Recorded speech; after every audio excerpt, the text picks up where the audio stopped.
Oh.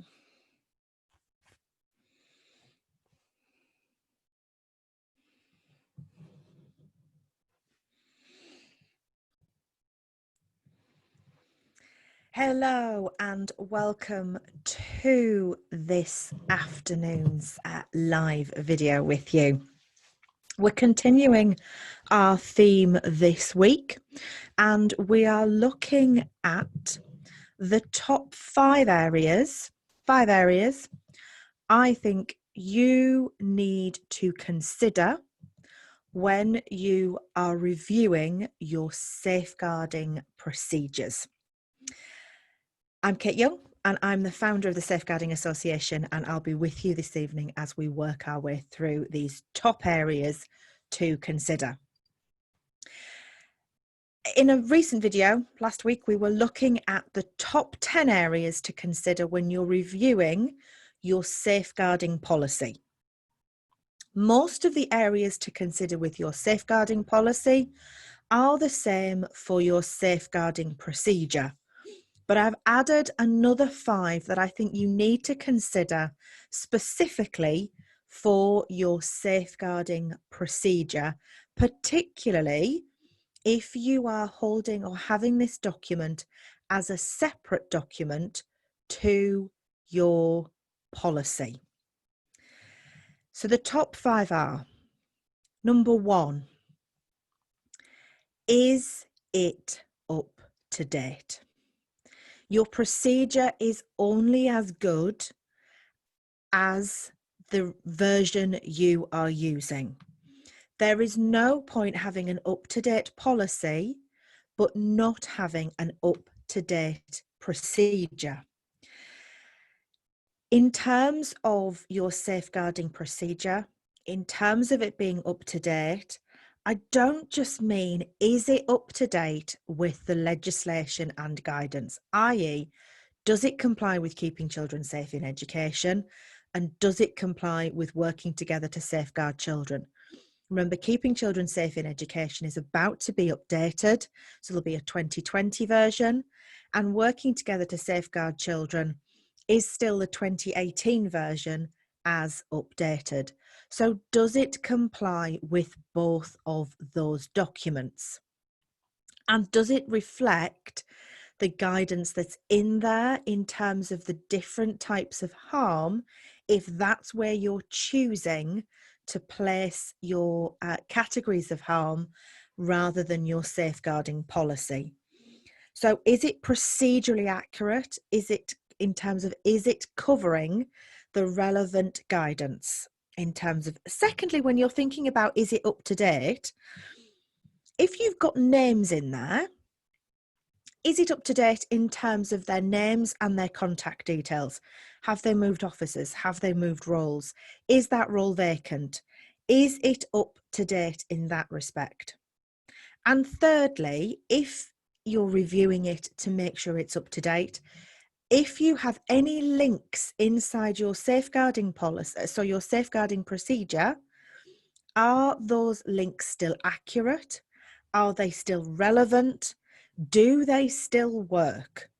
There is nothing worse than going to a newly updated document to find that the links have been copied from one document to another and they're broken and they don't work, and therefore it makes the document much harder to use. Keeping with that thought, my second area to consider as part of your safeguarding procedure review is it simple and accessible? So is it simple in terms of the language you're using? Is it simple in terms of the processes you're asking people to follow? Or have you provided 3 or 4 different processes to do ultimately the same thing?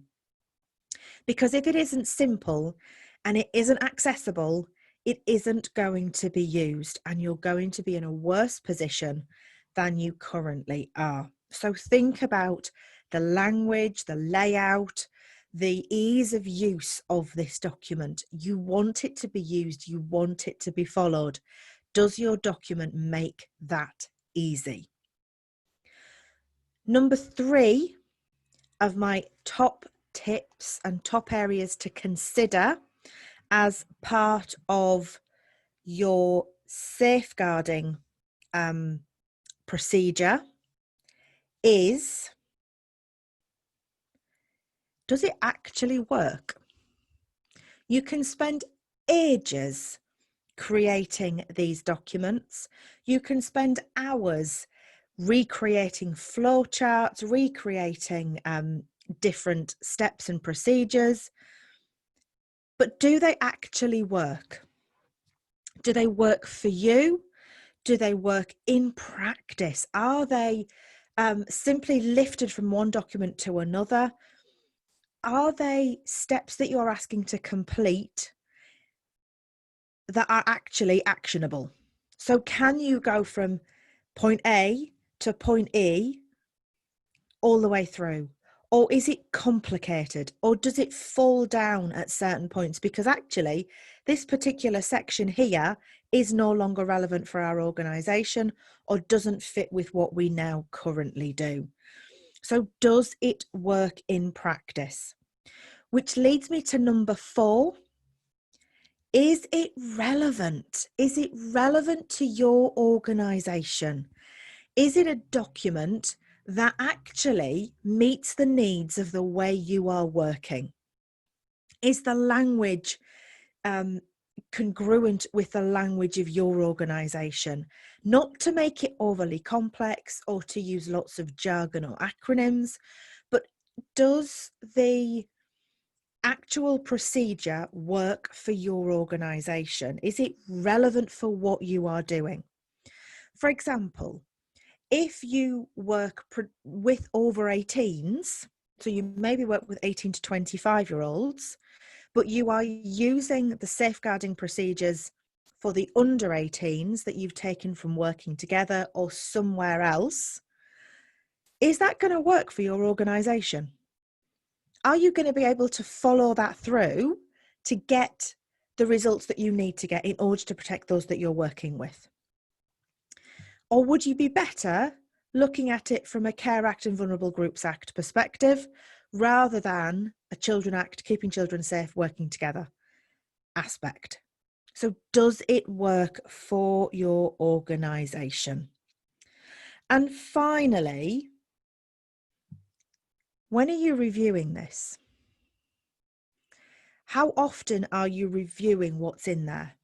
If we think of our policy as being our overarching process, and being our overarching document that tells us how we deal with child protection within our organisation, our procedure is the how to do this, how to follow, what happens next process. It's a document that really should be living. It should be a document that is referred to a lot. And by referring to a lot, it means it's a document that has to be kept current, up to date, has to make sure that anything within it is actually right and correct. So you might review it more than annually.